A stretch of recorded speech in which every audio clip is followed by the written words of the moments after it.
Hello everyone, welcome back to Ankita biology. आज का हमारा वीडियो बेस्ड होगा basically voltage gated ion channels. अभी तक हमने देखा बेसिकली आयन चैनल्स क्या होते हैं, क्यों रिक्वायरमेंट होते हैं। सेल की जो मेम्ब्रेन होती है वो हमें पता है हाइड्रोफोबिक नेचर की होती है। यदि सेल मेम्ब्रेन हाइड्रोफोबिक नेचर की होगी तो हाइड्रोफोबिक मॉलिक्यूल तो इजीली सेल मेम्ब्रेन को क्रॉस करके साइटोप्लाज्म में एंटर कर जाएंगे। कौन से molecule? Hydrophobic. Hydrophobic molecule easily inter करके कहाँ आ जाएंगे? सेल के साइटोप्लाज्म में आ जाएंगे। बट जो मॉलिक्यूल हाइड्रोफिलिक हैं या जो बेसिकली पोलर मॉलिक्यूल्स है, चार्ज मॉलिक्यूल्स है, वो सेल मेम्ब्रेन को इजीली क्रॉस नहीं कर पाते हैं। उसके लिए सेल की मेम्ब्रेन पे कुछ चैनल्स या कैरियर प्रोटीन्स प्रेजेंट होते हैं जो उन मॉलिक्यूल्स को बेसिकली हाइड्रोफिलिक मॉलिक्यूल्स या पोलर या चार्ज मॉलिक्यूल्स को कैरी करके सेल के साइटोप्लाज्म वाले पार्ट तक पहुंचाने का काम करते हैं। वो क्या होते हैं? बेसिकली आपके पास चैनल या कैरियर प्रोटीन्स होते हैं।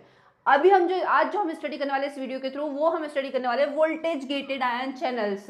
नाम से हमें समझ में आ रहा है वोल्टेज गेटेड मतलब वो आयन चैनल्स जो किस पे डिपेंड करेंगे? सेल मेम्ब्रेन के पोटेंशियल या वोल्टेज पे डिपेंड करेंगे। यदि सेल मेम्ब्रेन, हमें पता है सेल मेम्ब्रेन का पोटेंशियल जनरली देखा जाए तो माइनस के फॉर्म में होता है, माइनस मिलीवोल्ट के फॉर्म में होता है, मतलब रेस्टिंग मेम्ब्रेन पोटेंशियल के फॉर्म में प्रेजेंट होती है। यदि रेस्टिंग मेम्ब्रेन पोटेंशियल इतना ही है तो कोई दिक्कत नहीं है, मतलब पॉजिटिव चार्जेस आउटसाइड ज़्यादा होंगे और नेगेटिव या पॉजिटिव चार्जेस इनसाइड क्या होंगे? कम होंगे। इट मीन्स इनसाइड क्या होगा? नेगेटिव चार्ज प्रेजेंट होगा। इसी का कारण रेस्टिंग मेम्ब्रेन पोटेंशियल किस में होता है? नेगेटिव फॉर्म में प्रेजेंट होता है सेल का रेस्टिंग स्टेज में। बट यदि इस मेम्ब्रेन पोटेंशियल में कुछ डिस्टर्बेंस हो जाए और इनसाइड पॉजिटिव चार्ज आयन ज़्यादा प्रेजेंट हो जाए, पॉजिटिव चार्ज आयन ज्यादा प्रेजेंट हो जाएंगे, तो उस कंडीशन में कैसे सेल मेम्ब्रेन अपना पोटेंशियल मेंटेन करेगी, वापस से रेस्टिंग मेम्ब्रेन पोटेंशियल में कैसे आएगी? तो उसी के लिए जनरली हम आज पढ़ने वाले हैं वोल्टेज गेटेड आयन चैनल्स, जिसमें भी बेसिकली ध्यान रखिएगा आज जो हमारे डायनामिक्स पढ़ने वाले हैं वो है voltage gated sodium ion channels. Basically voltage gated sodium ion channels वो कैसे प्रेजेंट होते हैं, उनकी डायनामिक्स क्या होती है, उसकी बेसिक स्ट्रक्चर्स क्या होती है, कैसे वोल्टेज सेंसर प्रेजेंट होते हैं, ये सब आज हम स्टडी करने वाले हैं। इस वीडियो से रिलेटेड जहां पर भी आपको डाउट हो आप कमेंट करके बिल्कुल पूछ सकते हैं। चलिए स्टार्ट करते हैं। Voltage gated sodium ion channels generally कहाँ प्रेजेंट होंगे? न्यूरोनल सेल्स में, एक्सॉन वाले पार्ट में प्रेजेंट होते हैं। न्यूरॉन्स की बात की जाए तो ये एक्सॉन वाले पार्ट में voltage gated sodium ion channels, voltage gated potassium ion channels, voltage gated calcium ion channels, chloride ion channels generally present होते हैं। आज हम स्टडी करने वाले हैं voltage gated sodium ion channel की बेसिक डायनामिक्स। अब कैसे और क्या होंगे? ये होती है हमारी सेल की मेम्ब्रेन, ठीक है, सेल की मेम्ब्रेन होती है। सेल की मेम्ब्रेन पे वोल्टेज गेटेड क्या प्रेजेंट होंगे? Sodium ion channels. अब सोडियम आयन चैनल्स की स्ट्रक्चर्स कैसी होती है और कैसे बनते हैं हम डिटेल स्टडी करने वाले हैं। यदि voltage gated sodium ion channels की बात की जाए तो वो डिफरेंट डिफरेंट सब यूनिट से मिलकर होता है, अल्फा बीटा गामा सब यूनिट। बट उसकी जो मेन सब यूनिट होती है वो सब यूनिट होती है अल्फा सब यूनिट। कौन सी सब यूनिट होगी? बेसिकली फंक्शनल सब यूनिट होती है अल्फा सब यूनिट, जिसकी हम स्टडी करने वाले हैं अल्फा सब यूनिट। ये अल्फा सब यूनिट जो होती है ये 4 होमोलोगस डोमेन से मिलकर बनी होती है। अल्फा सब यूनिट किससे मिलकर बनी होगी? 4 होमोलोगस डोमेन, 4 होमोलोगस डोमेन से मिलकर बनी होगी। ये 4 होमोलोगस डोमेन कौन कौन से होंगे? जिन्हें रिप्रेजेंट करेंगे फर्स्ट, सेकंड, थर्ड डोमेन और fourth domain. Each domain contain 6 helical structures. हर डोमेन में 6 हेलिक्स प्रेजेंट होते हैं।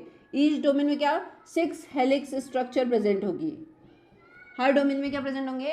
6 हेलिकल स्ट्रक्चर्स प्रेजेंट होगी। हम देखते हैं बेसिकली स्ट्रक्चर ध्यान से समझिएगा, जहां पर भी डाउट हो बिल्कुल कमेंट करके पूछ सकते हैं। Alpha domain first helical structure, first, second, third, fourth और मूव करेगा तो ये पोल लाइक स्ट्रक्चर 6। ये फर्स्ट डोमेन की स्ट्रक्चर, ये क्या है? First domain. Second domain same, first, second, third, fourth और फिफ्थ के बीच में like pole like structure, second domain. Second domain, third domain first, second, third, fourth और बेसिकली जब ये फिफ्थ के साइड मूव करता है तो फिफ्थ और सिक्स्थ में पोल लाइक स्ट्रक्चर, थर्ड डोमेन। ये क्या होगा इसका? Third domain. और एज इट इज इसमें आगे हम स्टडी करने वाले इसके फोर्थ डोमेन की। ये क्या होगा इसका? Basically fourth domain, first, second, third, fourth, fifth. अब आपको इसके स्ट्रक्चर में स्लाइटली डिफरेंस दिख रहा होगा। कैसे डिफरेंस होगा? ये इसका बेसिकली आउटर पार्ट या एक्स्ट्रा सेलुलर पार्ट और ये इसका साइटोप्लाज्म वाला पार्ट। साइटोप्लाज्म या इंट्रासेलुलर पार्ट। ये क्या है इसकी प्लाज्मा मेम्ब्रेन। प्लाज्मा मेम्ब्रेन में 4 डोमेन स्ट्रक्चर प्रेजेंट है, first domain, second domain, third domain और फोर्थ डोमेन। हर डोमेन में क्या है 6 हेलिकल स्ट्रक्चर्स प्रेजेंट है। अब 6 helical structure, first, second, third, fourth, fifth और ये सिक्स्थ। ओके, ये first domain complete. Second domain, first, second, third, fourth, fifth और sixth, second domain. Same as it is third domain और last वाला fourth domain. ये वाला domain कौन सा हो जाएगा इसका, फोर्थ डोमेन। अब स्ट्रक्चर्स का क्या काम है, कैसे ये स्ट्रक्चर्स प्लाज्मा मेम्ब्रेन में फोल्ड हो जाती है और स्ट्रक्चर्स बना लेती है। अब कैसे, किस किस का रोल है, ध्यान से समझिएगा। इसका जो फोर्थ हेलिकल स्ट्रक्चर्स है लाइक दिस, ये fourth helical structures, fourth helical structure, ये सारे हेलिक्स किसी प्रोटीन से मिलकर बने होंगे, protein it means amino acid से मिलकर बने होंगे। इसकी जो फोर्थ हेलिकल स्ट्रक्चर्स है, ये फोर्थ हेलिकल स्ट्रक्चर पे पॉजिटिव अमीनो एसिड मतलब ज्यादातर आर्जिनिन अमीनो एसिड प्रेजेंट होते हैं 4 हेलिक्स पे।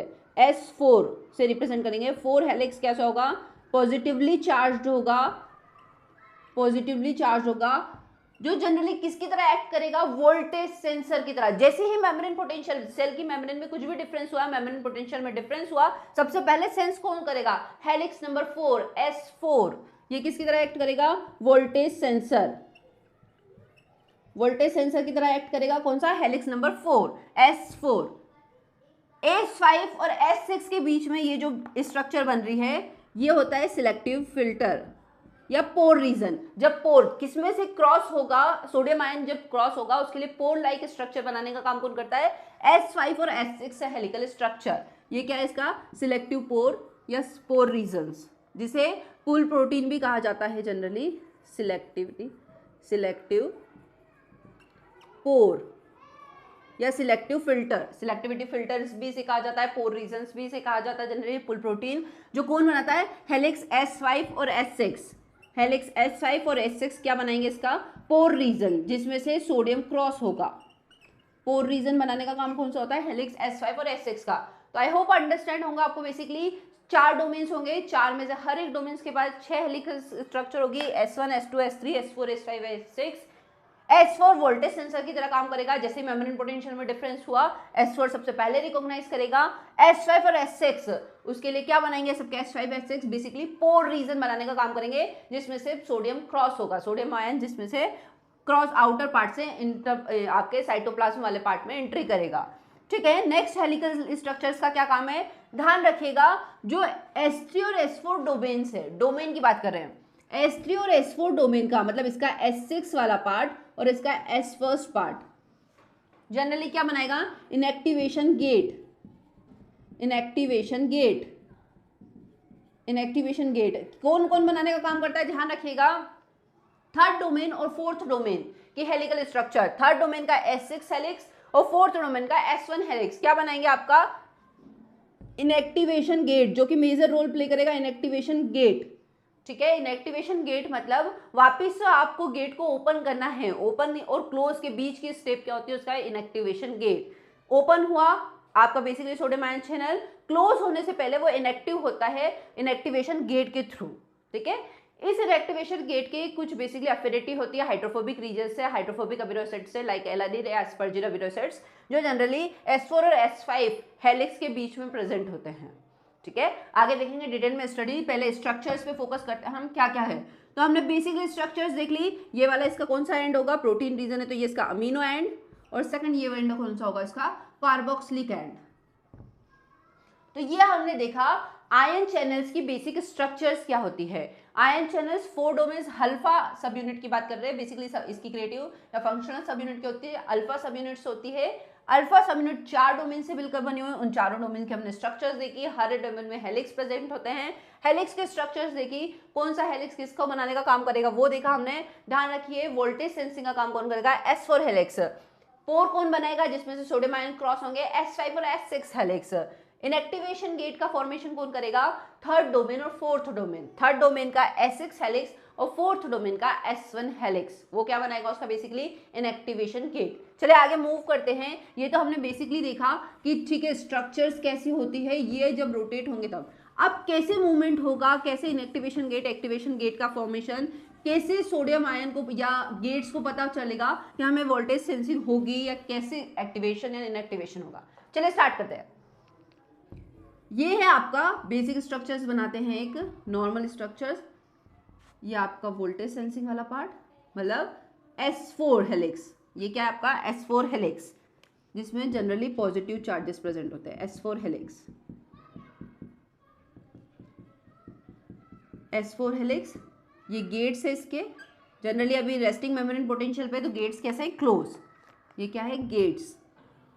सेल मेम्ब्रेन कैसे रेस्टिंग मेम्ब्रेन पोटेंशियल पे है, मतलब गेट कैसे क्लोज। -70 मिलीवोल्ट सेल का मेम्ब्रेन पोटेंशियल है। फंक्शनल पार्ट पे मूव करते हैं। अब प्रोसेस क्या होगी, ये होगा इसका S4 हेलिक्स। S4 हेलिक्स जो क्या वोल्टेज सेंसर है, ये भी S4 हेलिक्स। इस कंडीशन पे क्या है गेट क्लोज है, क्यों? क्योंकि सेल अपने रेस्टिंग मेम्ब्रेन पोटेंशियल पे है। आउटसाइड क्या है पॉजिटिवली चार्ज्ड आयन, सेल की मेम्ब्रेन पे आउटसाइड क्या है पॉजिटिव और इनसाइड क्या है नेगेटिवली, मतलब पॉजिटिवली चार्ज्ड कम है। तब इस कंडीशन में क्या होगा, इस कंडीशन में क्या होगा, बेसिकली हमें पता है पॉजिटिव चार्ज आयन ज्यादा है, तो इसको ये क्या करेंगे, इन्वर्ट साइड ये क्या होगी पुल होगी। मैं इसका जो वोल्टेज सेंसर है ये इन्वर्ट साइड पुल होंगे, इन्वर्ट डायरेक्शन में पुल होंगे वोल्टेज सेंसर। यदि इन्वर्ट डायरेक्शन में पुल होंगे तो इन्वर्ट डायरेक्शन में आएंगे तो गेट को कैसा करेंगे क्लोज। गेट कैसा होगा अभी क्लोज, कब? जब सेल कैसे रेस्टिंग मेम्ब्रेन पोटेंशियल की कंडीशन में है।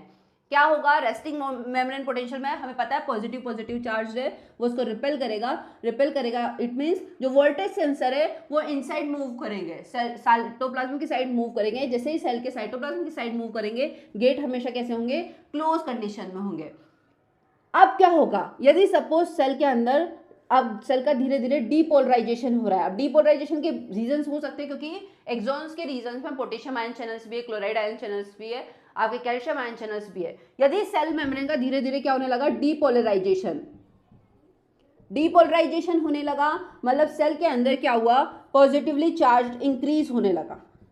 यदि पॉजिटिव चार्ज सेल के साइटोप्लाज्म में इंक्रीज होगा तो हमें मेथड समझ में आ रही है। जैसे ही पॉजिटिव चार्ज सेल के साइटोप्लाज्म में इंक्रीज होगा ये इस पे क्या करेगा फोर्स जनरेट करेगा, वोल्टेज सेंसर पे रिपेल करेगा उसको बेसिकली S4 वोल्टेज सेंसर को, और ये कहाँ होंगे पुल्ड आउटसाइड, या आउटसाइड मूव करेंगे, आउटवर्ड डायरेक्शन में मूव करेंगे। जैसे ही ये आउटवर्ड डायरेक्शन में मूव करेंगे इससे एसोसिएटेड होता है इसका एक्टिवेशन गेट और इससे एसोसिएटेड होता है इसका इनएक्टिवेशन। जैसे आउटवर्ड डायरेक्शन में मूव करेंगे एक्टिवेशन गेट हटेगा इससे और ये गेट कैसे हो जाएगा ओपन हो जाएंगे।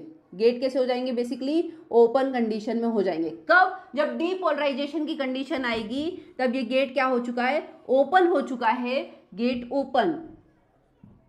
कैसे हुआ आई होप आपको अंडरस्टैंड। जहां पर भी समझ में नहीं है आपको बिल्कुल आप कमेंट करके पूछ सकते हैं। डीपोलराइजेशन की कंडीशन, डीपोलराइजेशन मतलब सेल के एक्सॉन में potassium calcium chloride ion channels भी प्रेजेंट थे। जैसे ही सेल का धीरे धीरे डीपोलराइजेशन होने लगा सेल के साइटोप्लाज्म में पॉजिटिव आयन इंक्रीज होने लगे, मतलब ये रेस्टिंग मेम्ब्रेन पोटेंशियल शिफ्ट होने लगा पॉजिटिव की साइड, सपोज +30 मिलीवोल्ट की साइड शिफ्ट हो गया। अब इस कंडीशन में क्या होगा, यदि ये 30 पॉजिटिव की साइड शिफ्ट होगा तो इसे वापस से रेस्टिंग मेम्ब्रेन पोटेंशियल में ले जाना है आपको। अब आपको क्या है सबसे पहले गेट को ओपन करना पड़ेगा, ठीक है। गेट ओपन होंगे डीपोलराइजेशन की कंडीशन में, तो कैसे होंगे, ये जो पॉजिटिव चार्ज है ये सेंस वोल्टेज सेंसर को सेंस जनरेट करेंगे, जिससे ये जो होगा ये गेट ऊपर की साइड मूव करेंगे। जैसे ऊपर की साइड मूव करेंगे क्योंकि रिपल्शन जनरेट हुआ पॉजिटिव के बीच, ऊपर की साइड मूव करेंगे गेट ओपन हो जाएगा, सोडियम आयन का इन्फ्लक्स होने लगेगा। नेक्स्ट अब जो भी है पोटेशियम आयन चैनल ओपन होंगे जो इन्फ्लक्स होंगे और वापस से रेस्टिंग मेम्ब्रेन पोटेंशियल जैसे ही गेट ओपन होंगे इसके बीच में सपोज पहले क्लोज कंडीशन थी गेट की, फिर ओपन कंडीशन हुई, ओपन से वापस क्लोज जाने के बीच में एक इनएक्टिवेशन स्टेट भी होगी। इनएक्टिवेशन स्टेट उसके बाद वो किस पे जाएगा क्लोज स्टेज पे मूव करेगा। इनएक्टिवेशन कैसे होगा ध्यान से समझिएगा। ये जो इसके साथ अटैच है एक्टिवेशन गेट, जैसे ही ये स्लाइटली मूव करेगा यहाँ पर इसके हाइड्रोफोबिक रीजन एक्सपोज हो जाएंगे, हाइड्रोफोबिक अमीनो एसिड एक्सपोज हो जाएंगे जो किससे क्लोज थे आपके अभी एक्टिवेशन गेट से क्लोज थे।